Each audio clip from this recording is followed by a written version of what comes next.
Hey there, this is Daniel. Welcome to Flying Chariots The Rise. Today's guest is Michael Kameron, an ordinary individual whose life was anything but mundane.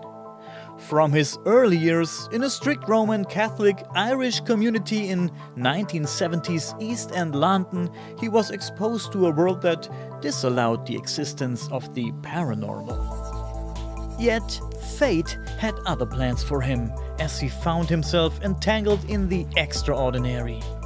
Living in a house haunted by poltergeist activity, Michael had encounters with enigmatic, mystical beings and hooded figures. Unaware, during his childhood, he perceived these experiences as normal, believing everyone encountered such supernatural phenomena. Only upon reflection did he realize the peculiarity of his life, discovering that he stood apart from others who dismissed such inexplicable encounters. Today he's here to tell us his story. And guys, if you like today's episode, please leave a like, a nice comment, or subscribe to the channel. You can also find us on Spotify, Apple Podcast, Deezer, and every other podcast platform.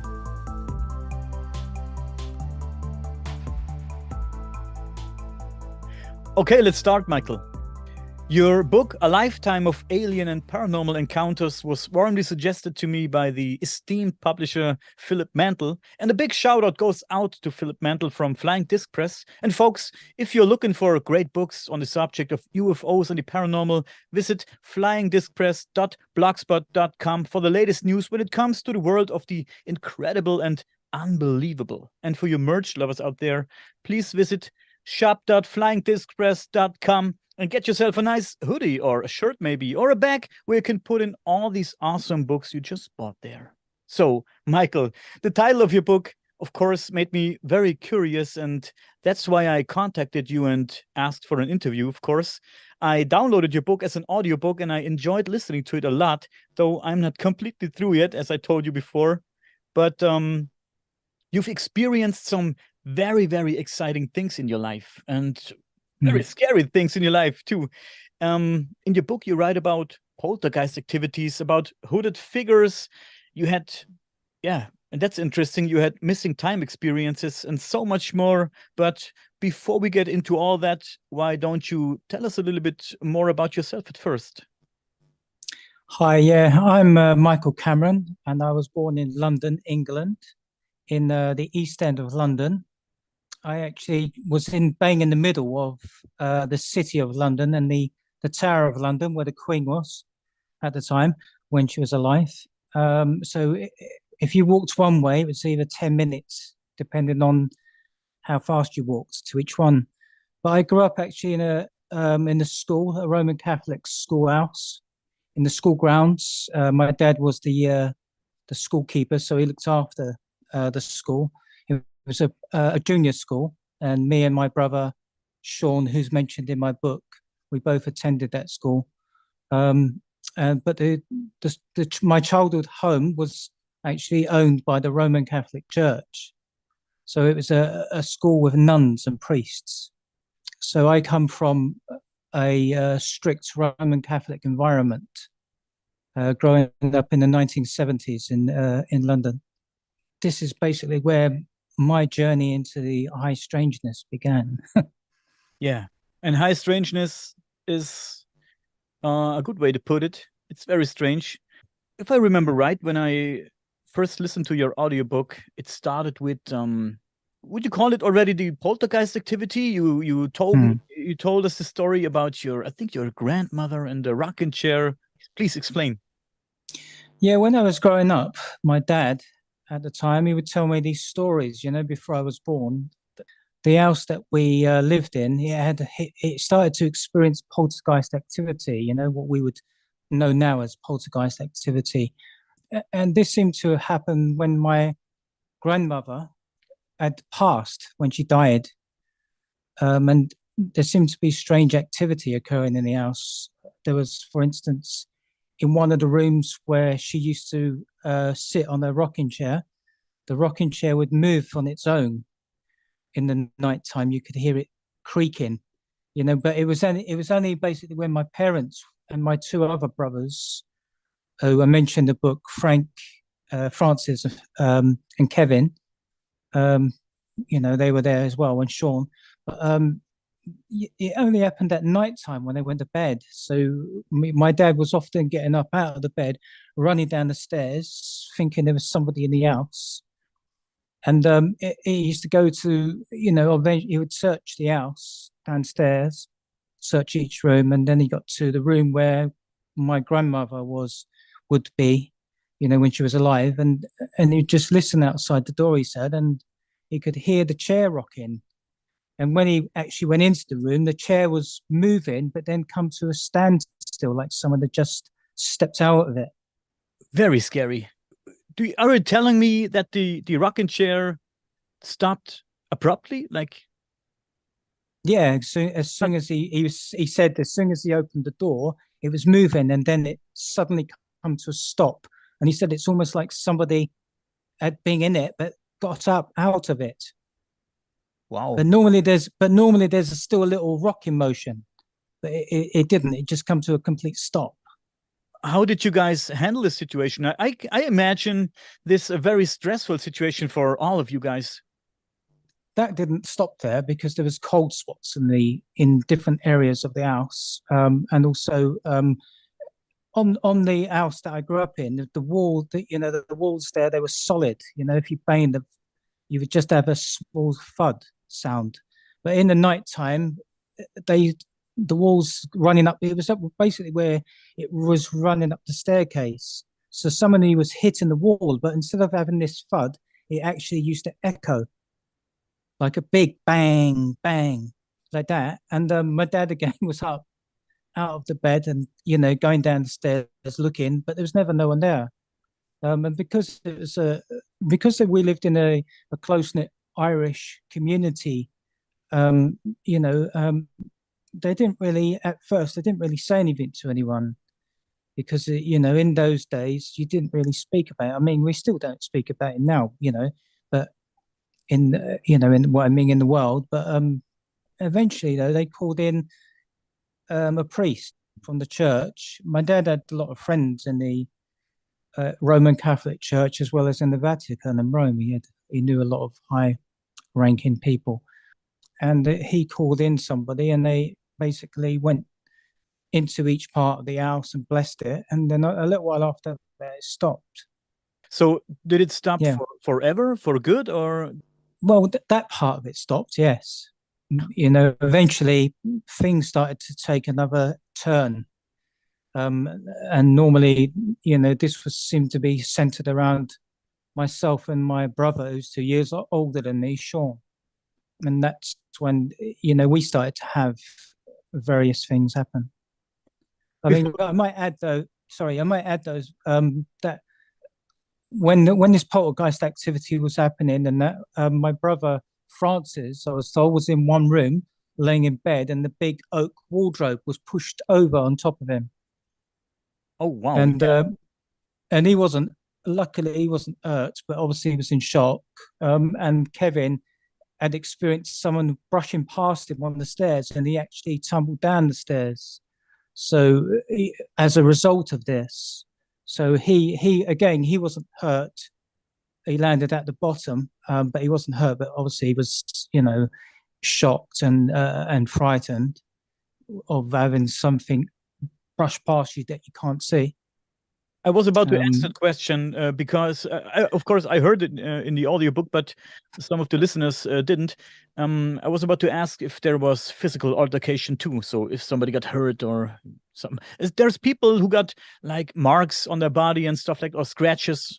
Did you experience that too? Do you mean did my family experience it or myself? Yes, you or your family, yeah. I mean, as a result of my other experiences, yes, I've got literally on my left leg thigh, I have a burn mark there that I actually got one day coming home from work when I was older. I mean, I was coming home from work, and I decided to sleep on the sofa. You know, when I woke up, I still had my clothes on. I just lay down It was a hot night, and but when I got up and I had a shower, there was a big hole in my leg, literally bleeding, and I was in so much pain. And I actually went to accident emergency, and they looked at it and bathed it, but it was so deep I could put two of my fingers inside of it. And they said to me that it looked like it'd been burnt with a laser. And they said, but they couldn't understand why, because obviously my jeans were still intact. There was no burn mark. And then they said that you would have woken up screaming with, a wound. And it was so deep that the burn, the burning destroyed my tissue, so it was unable to heal again. So I got the mark there still, and you can still basically see it where you can put two fingers there. Wow. I do wake up sometimes here now, where I am now, and I got burn marks on my body, and I can't explain them. I got a burn mark below as well, on the same left leg, which it's beginning to heal a little bit now, but it took at least 6 months to go away. And again, I don't have no explanation for that. So that So, means and then you get bruises and everything, but your left brain seems to kick in sometimes, and I could have knocked it at some point and then it's come up, so I don't always think it's to do with my experiences. It could be something more rational. could be everything, but it's strange though. So you have no idea where it comes from. That's crazy. Burn marks. No. Strange, very strange. And you still experience this kind of stuff. That's also strange. Do you? We heard the poltergeist story, of course, with your grandmother, with your father, and your brothers, of course. But did these ghost or poltergeist activities stop for good, or do you still have to this day some experiences? The experiences into the abduction stuff is still ongoing for me. That never ends. You might have periods of times when it stops for a period of time, but it soon comes back again. It's I think for abductees, it goes on until you die, basically. And I think you'll find that with people like who you interviewed, Philip Kinsella. I believe probably these go on for him as well. It's an ongoing process that we at the moment can't stop. Mhm. We don't seem to have much control over it. When did it happen first for you with the abduction stuff? What was the first experience? I would say it's probably when me and Sean witnessed, what we classified as a daylight disc, flying saucer, a typical, disc-shaped object, metallic object, which I mentioned in the book. It seemed to go from it, the abduction stuff seemed to go from there. But I did have before this, I did have the contact with what I now know, as Nordics, as the humanoid-looking race. And I don't know about Sean then, but this is what I was experiencing at the time. But I don't believe there was any abduction in that. So I believe they were just visiting me. Sorry, let me interrupt you right here. So the Nordics, you mean the tall blonde ones with the pale skin, of course. And was there interaction with these guys? Did they talk to you, or was there telepathic communication, stuff like that? Yeah, when I started to see these, I didn't know what they were. I mean, in the time I grew up, there was nothing, especially in the environment I was in. There was no, there was nothing that could influence my mind in that way. I didn't hardly watch TV. There was only 3 channels at the time. And I just didn't have time for that. And my family were quite strict, so I didn't have much interactions with so much as the outside world, really. When I started to interact with these type of beings, I just remember that they used to be in the house. They were always around me. I could have been up in my room, and suddenly they're there. So they didn't come into the door. They didn't come through the door. They just appeared, and it was normally a male and a female, typically quite tall, athletic build, wearing the blue uniforms, long blonde hair, pretty much similar, only for the fact that one was male, one was female. But there was often either I often had contact with a male and female, but sometimes there was another male, but that other male was often seen on their own. And they used to, what I remember of them is they used to play games for me. Like one of them was like follow the leader. And they used to talk to me, but telepathically. So, but to this day, I don't remember what they said. As much as most of my memories have got what you call, marker memories. So it's like they're burnt into your brain, basically.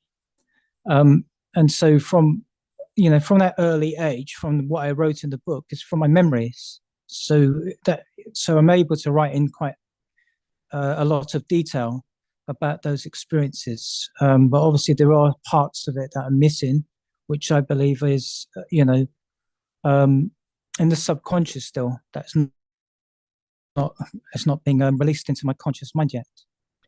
And these abduction stories, they only happen to you and not your brothers, right?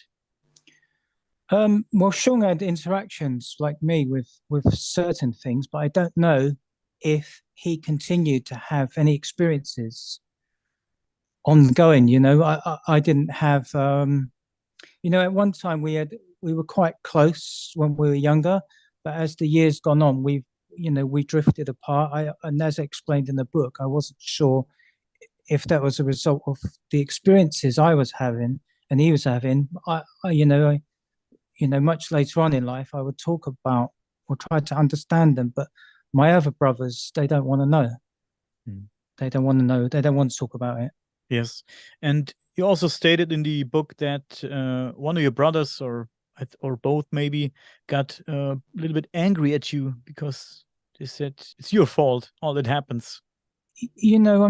What's difficult is, it's difficult when you get ridiculed by people you don't know, but when it's by your own family, it cuts a little bit more deeper, because especially, some people, when they're having these experiences and they don't want to know, they will basically try to shut you down. They don't want to know because it's scary for them. Yes.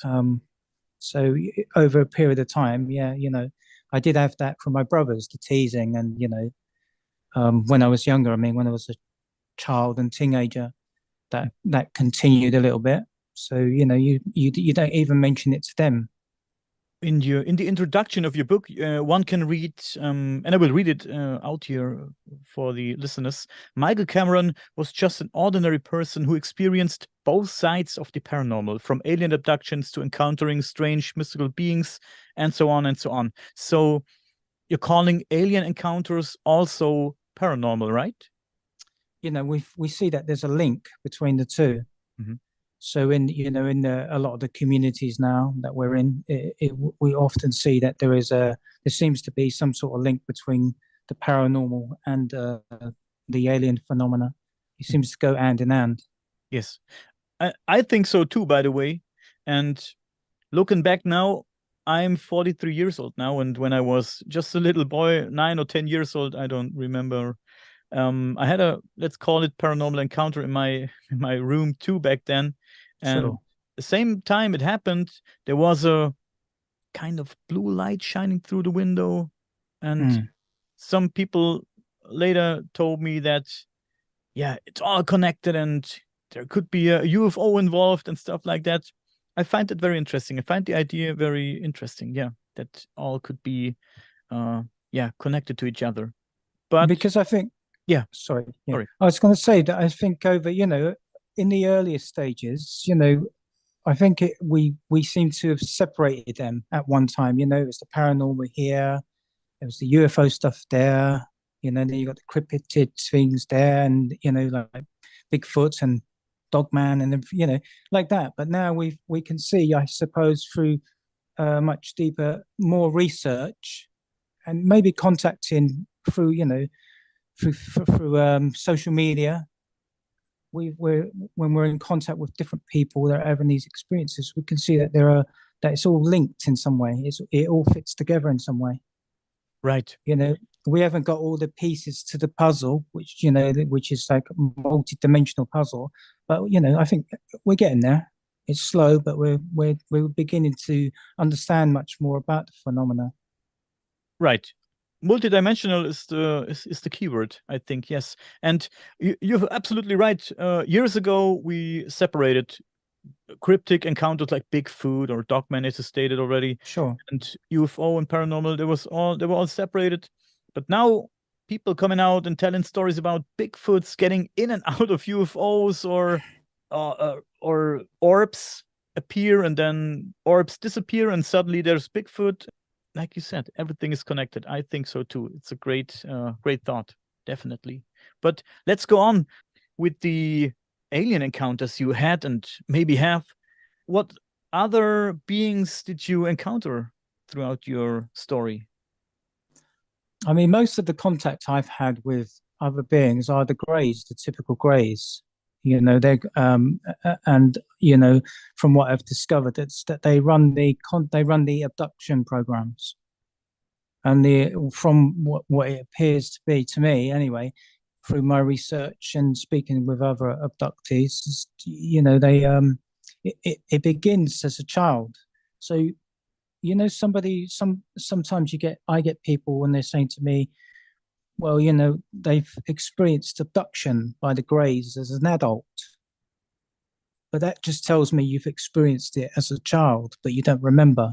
But I don't often tell them this because it can be dangerous to tell somebody that without them first having a deeper understanding. It can be quite frightening to know it's been happening to you all your life. Yes.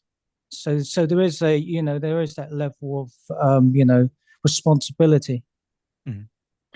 What would you say was the last encounter you had? Probably 2 months ago. 2 months ago. And how conscious have you been throughout the incidents? Not much. A lot of my abductions are outside of the body. So I do, as I mentioned in the book, I'm an astral projector. I'm able to travel outside of my body and have done so since a child. So there are a lot of times when I'm leaving my body. I can't speak for anyone else, of course, but from my own experience, sometimes when you're leaving your body, they're basically waiting for you to leave, so they can take you. Other times, you're forced out of your body to be taken. There's a lot of information, I guess, in my head that I'm still looking to release from my abductions. As I said in my book, last year I was diagnosed with complex PTSD, so which is a little bit different from PTSD in that you're experiencing a lot of trauma over a period of time, over years, that it's never been resolved. But my trauma is from my abductions as a child that has never been really addressed. And although in the 1990s I did look to have regressive hypnosis, but I was basically laughed at. So the hypnotherapists that I went to, they didn't believe in that could be done, and they just said to me, "Oh, you're crazy." And so at that time, I never sort of went back to it.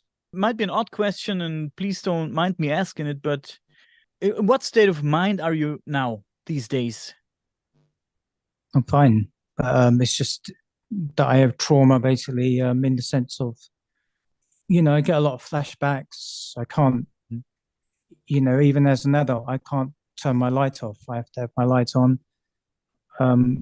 Sometimes if I'm out and I feel something around me, it can cause me a problem, really. I can get like panic attacks. Oh yeah. You get a lot of pains in your body from experiencing trauma. I'm seeing somebody for that, really,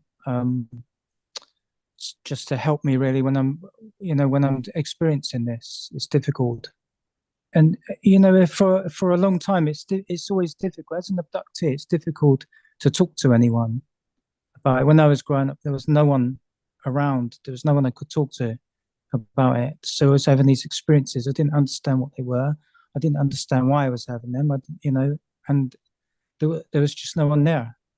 So you're left with this on your own to deal with. Mhm. I mean, in my second book, I'll talk about that much more detail. So it's quite darker, really, the narrative in the second book. So that will have a trigger warning on it. I mean, even now, I mean, like as an example, about 2 years ago, for an example, somebody that I met, him and his wife, they we were talking about different things, not this stuff, and they said, "Oh, why don't you come over and have a meal with us?" But then, for some reason, they discovered that I was an abductee, and after that, they just basically didn't want to know me because they thought if I entered their house, it might happen to them. But it doesn't work that way. Mhm. It's for people outside of the phenomena, it doesn't work that way. Yeah, I understand that. People can be scared of you Yes. because they just don't understand the phenomena. It's like somebody, if your house is haunted, they might not want to come into your house. Although they may experience some things, the abduction programs are different. They take you as a child. They don't take anyone else unless they're on those programs. I understand both sides. A few years back, maybe like almost 15 years back now, or maybe more, Mm, I often visited a good friend of mine and I loved his parents. They were so good to me, mm, and I loved his parents. And his father, shortly before he passed away, he died mm, of something. He had a heart disease or something. He died in his bed, and shortly before, and he had a mental disease as well. And sure, he told me there's a big war in the universe with big spaceships and stuff. And I wasn't into that stuff at all. So back then I didn't know about UFOs and paranormal stuff. And always when I visited him and I was alone with him, he told me that he knows about big starships and UFOs and stuff, and they're fighting. sure, And he said, "Look what I can do." And he said, "Look at the church and look at the cross." And I'm moving the cross now. And he moved his hands and he looked at the cross. And I was scared of him. Tell you that I loved him to death, but I was so scared of him. But because he was not like this a year before.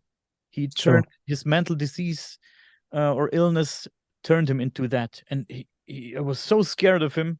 So I can understand a little bit. I can understand how people feel when they talk to people.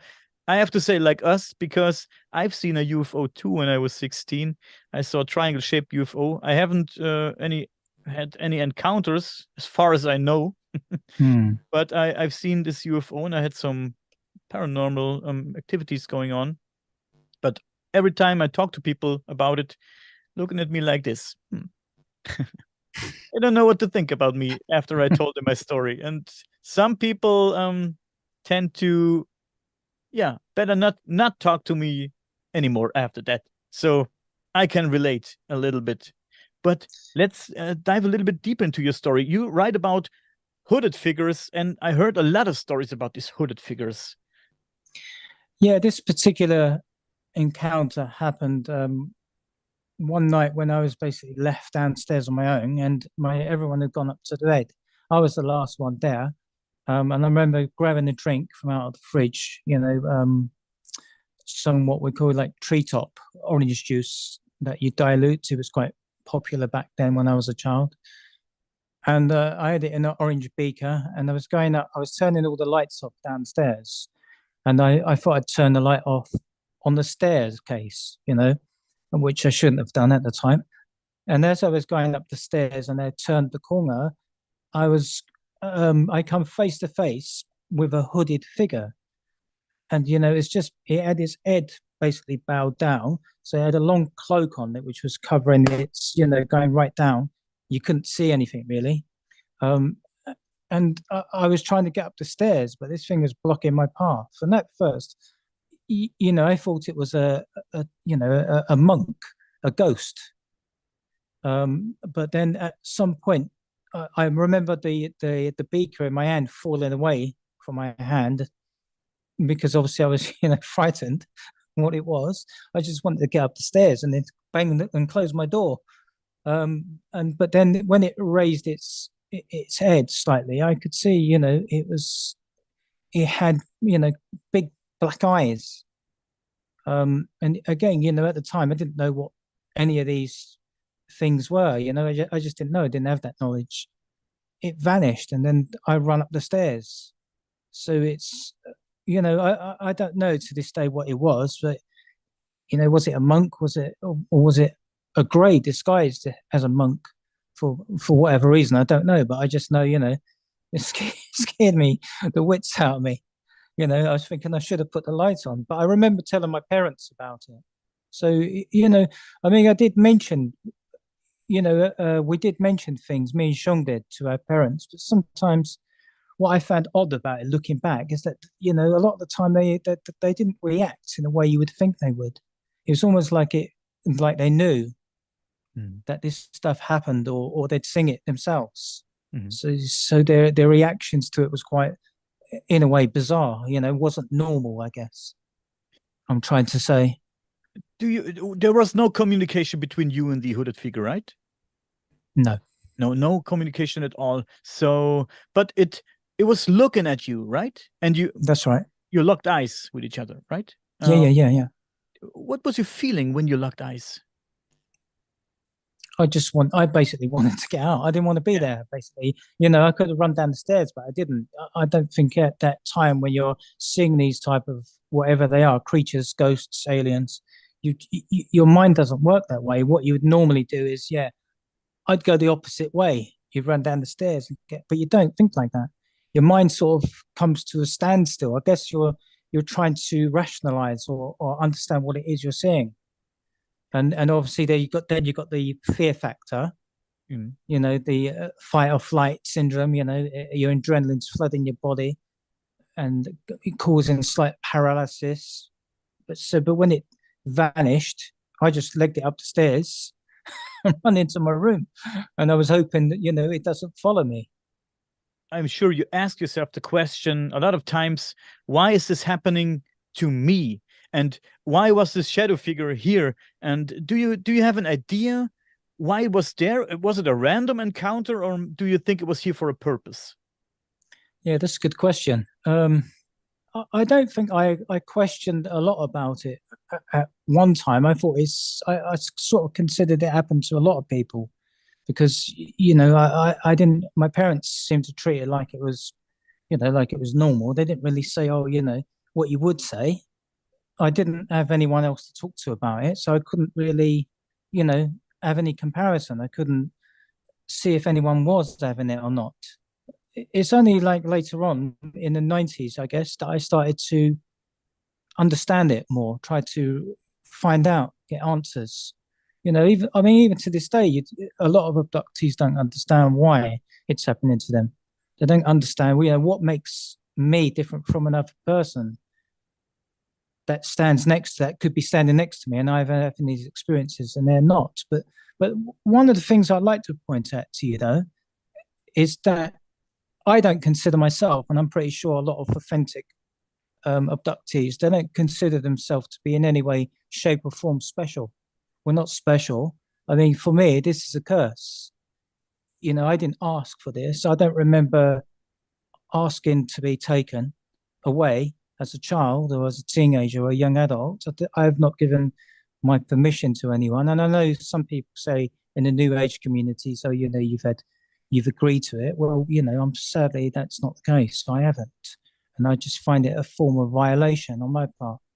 And all these other children that are taken, it's if it was I mean, for an example, I went somewhere the other day and it was a ufologist. He's 30 years experience in the field and of crop circles, and he's he was really good at that. But then when someone asked him a question about abductees, he played it down and said, oh, that's paralysis. And when these people were taken, we're talking about kidnapping, they're fine, it's all good, nothing to worry about there. And I was listening to him and I felt actually quite insulted by this person talking about something he clearly has no idea what he's talking about. And it's not like that at all. I know that there are occasions when people, they're not getting kidnapped. They may have contact, interactions with, other beings, and that's fine and that's good, And if these beings were, to come, that's how they should do it. They shouldn't be taking people or kidnapping them or forcing them to do things, because for me that's insidious. It's the behavior of somebody who is malevolent towards you, rather than benevolent. But for me, the experiences apart from the Nordics wasn't ever good. If it was a human kidnapping a child, abducting a child, we would do something with that. We'd call the police. But because these are, non-humans that are taking children, kidnapping and abduction, we're not able to do anything about this. But for people to play it down and say it's not like that, well, I can tell you now it is like that, and I find it very offensive when people say that. I'm talking about researchers. At least do your own work. Did these beings ever give you a reason or an explanation why you're getting abducted?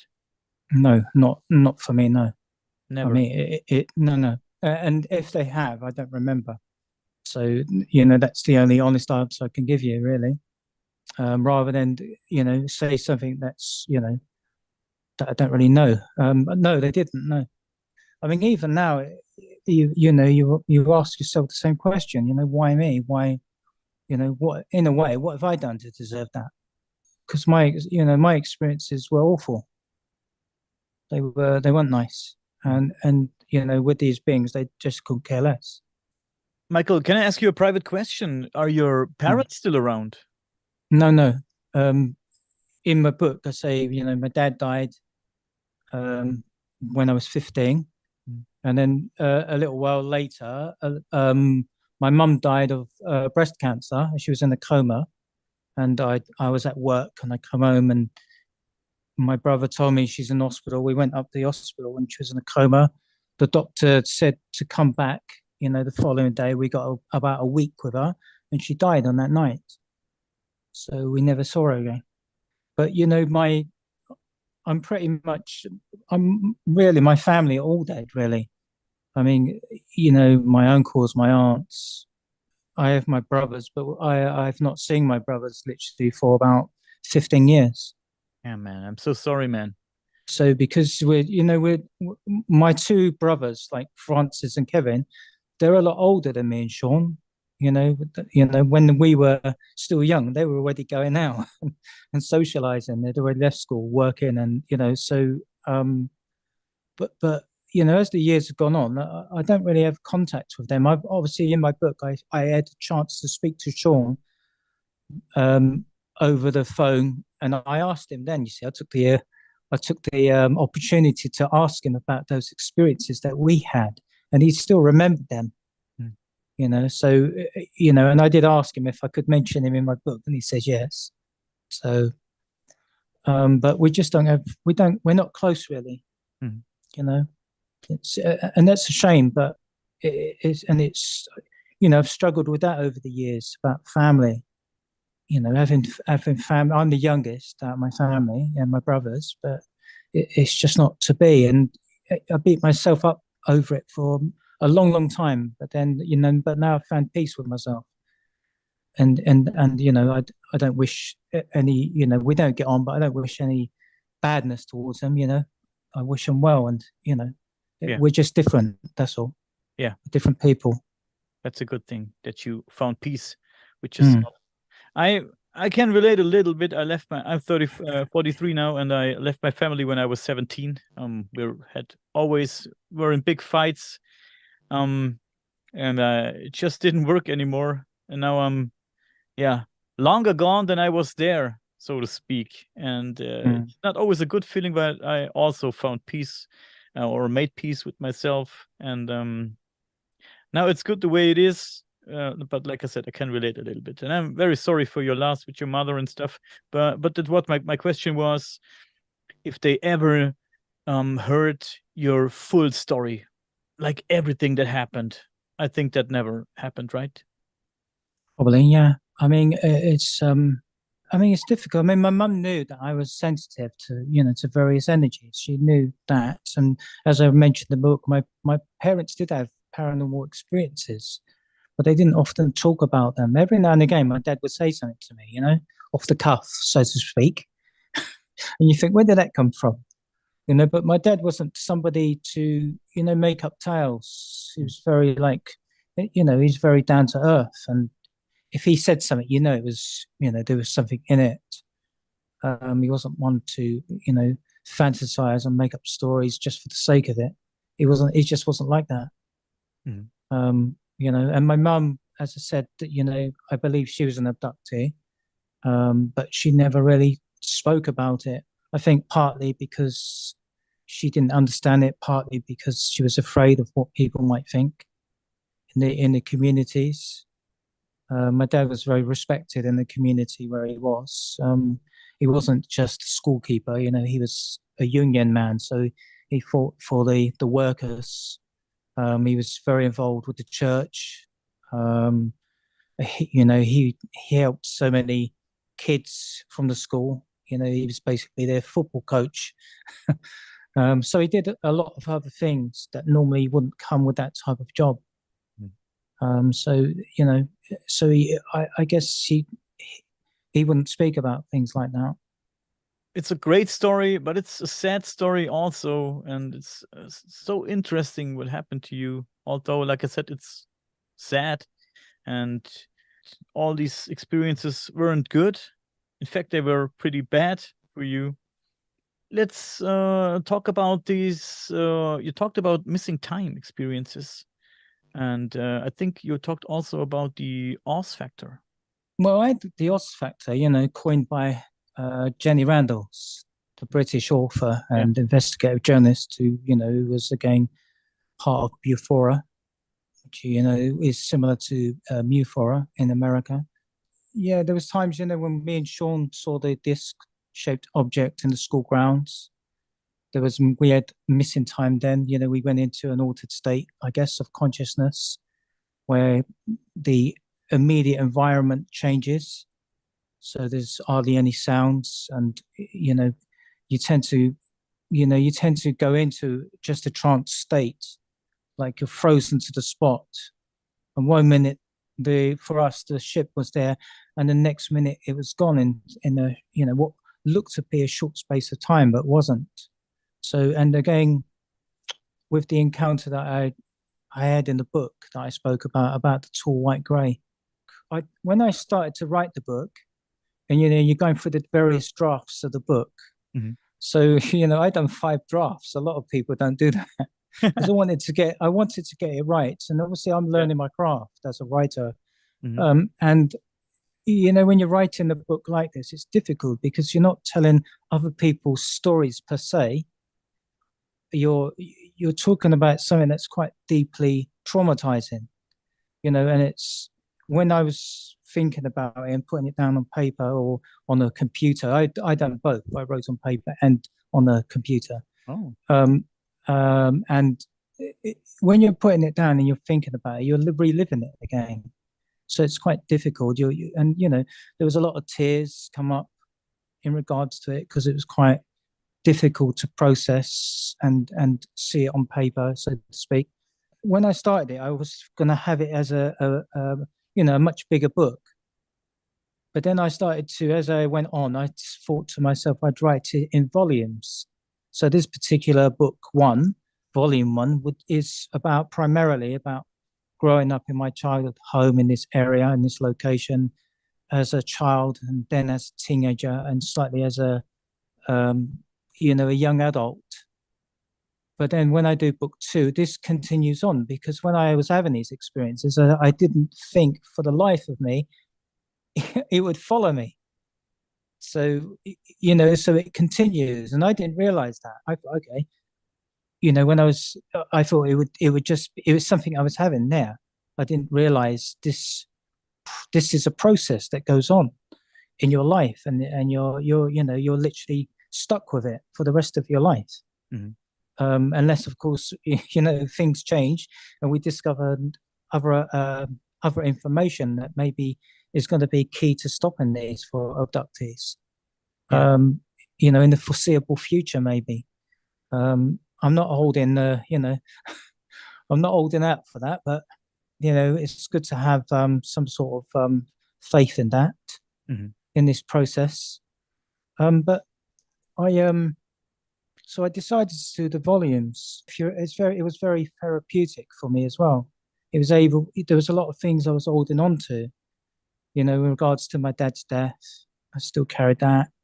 And so by writing it down and reliving it, I was actually processing this information, through my mind and through my heart, and letting go of some of that, some of that trauma was let go of. So I was able to find some sort of peace with it.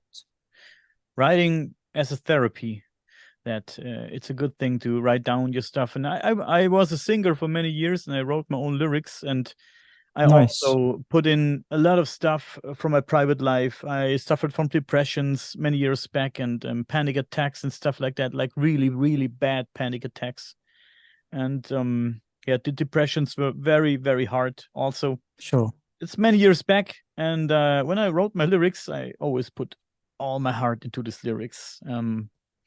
And I felt better afterwards. Like you said, you're crying while you're writing, and you're going through stuff again and again, but it's good in a way. Yeah, I can understand that. I mean, when I wrote the book, as you can see, it's in order to. I didn't want the book just to be about my experiences in the paranormal or as an abductee. I wanted people that read the book to have an idea of who I am and my experiences. So that's why I added, there are some sensitive issues in the book that I've encountered. But that's all part of I believe it's part of the process of being an abductee as well. It seems to, like again with MK Ultra, Oh yeah. So, this is part and parcel, it seems, of being an abductee, and the amount of control that is basically forced upon you in order to engage sometimes with these, non-human, as I say, non-human beings, and also the military. There's a military, I believe, process in that for me. Yeah. MK Ultra is also a very interesting topic. I had a podcast about this before. It's very, very interesting and very, very deep stuff. Very, very frightening stuff. But let's wrap it up for today. I have to say, I thank you very, very much for being so open today and telling me your story. Although Sure. Didn't speak about everything, but that's a good thing. We want people to read your book. And if you want to read the book, we'll put a link to Michael's book in the description box below this video. Thank you. And yeah, Michael, thank you. And please stay with me for 2 more minutes, okay? Sure. Thank you.